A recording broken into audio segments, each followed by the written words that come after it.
Film की कहानी शुरू होती है शिवाजी राव से, जो एक साधारण आदमी है और मुंबई में एक न्यूज़ चैनल में कैमरामैन का काम करता है। वो बहुत ईमानदार और निडर है। उसका सपना कोई बड़ा नेता या अमीर आदमी बनना नहीं, बल्कि अपने काम को ईमानदारी से करना और गलत चीज़ों को लोगों के सामने लाना है। शिवाजी जब भी भ्रष्टाचार, रिश्वतखोरी और नेताओं की मनमानी देखता है तो उसके अंदर गुस्सा पैदा होता है। एक दिन शिवाजी को मुख्यमंत्री बलराज चौहान का इंटरव्यू रिकॉर्ड करने का मौका मिलता है।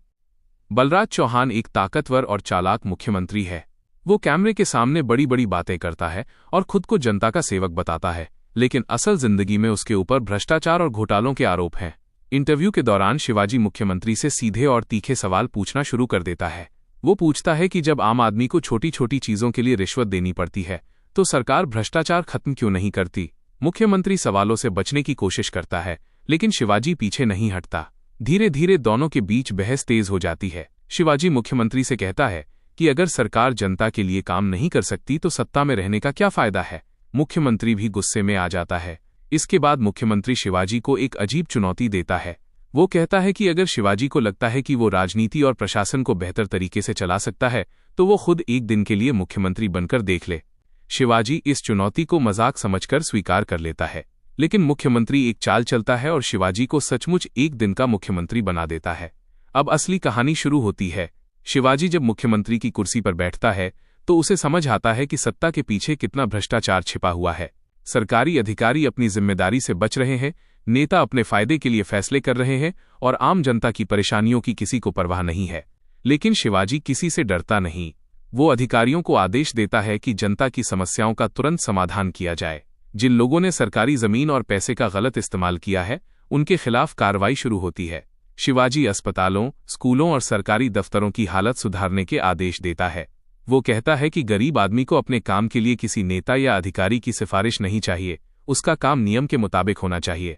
शिवाजी के फैसलों से जनता खुश होने लगती है, लेकिन भ्रष्ट नेताओं और अधिकारियों में डर फैल जाता है।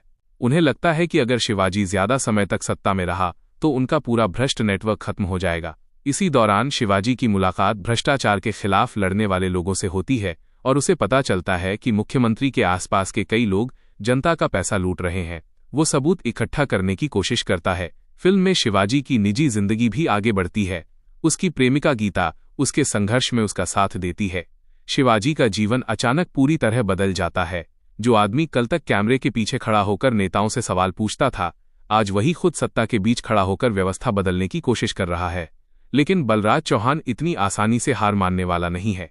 वो शिवाजी को रास्ते से हटाने के लिए राजनीतिक चालें चलता है। उसे डर है कि जनता शिवाजी को पसंद करने लगी है और अगर शिवाजी सचमुच राजनीति में आ गया तो उसकी अपनी सत्ता खत्म हो सकती है। शिवाजी अपने एक दिन के कार्यकाल में ऐसे फैसले करता है जिनसे आम जनता को राहत मिलती है। वो ये साबित कर देता है कि अगर ईमानदार इंसान को सत्ता मिले और वो बिना डर के फैसला करे तो व्यवस्था में बदलाव लाया जा सकता है। लेकिन जैसे ही उसका कार्यकाल खत्म होने वाला होता है, उसके सामने सबसे बड़ा सवाल खड़ा हो जाता है, क्या वो फिर से अपनी पुरानी जिंदगी में लौट जाएगा या राजनीति में आकर भ्रष्ट व्यवस्था के खिलाफ हमेशा के लिए लड़ाई लड़ेगा। आखिर में शिवाजी जनता को समझाता है कि बदलाव सिर्फ नेताओं से नहीं आएगा, जनता को भी अपने अधिकारों के लिए जागरूक होना पड़ेगा और गलत लोगों को सत्ता में आने से रोकना होगा। फिल्म का संदेश साफ है, एक ईमानदार इंसान अगर हिम्मत के साथ जिम्मेदारी उठाए तो वो अकेला भी बहुत बड़ा बदलाव ला सकता है। नायक की कहानी यही खत्म होती है, लेकिन शिवाजी राव की सोच दर्शकों के मन में एक सवाल छोड़ जाती है।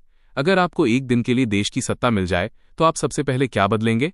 अगर आपको ये कहानी पसंद आई हो तो वीडियो को लाइक करें, कमेंट करें, शेयर करें और हमारे YouTube चैनल फिल्मी दुनिया को सब्सक्राइब जरूर करें।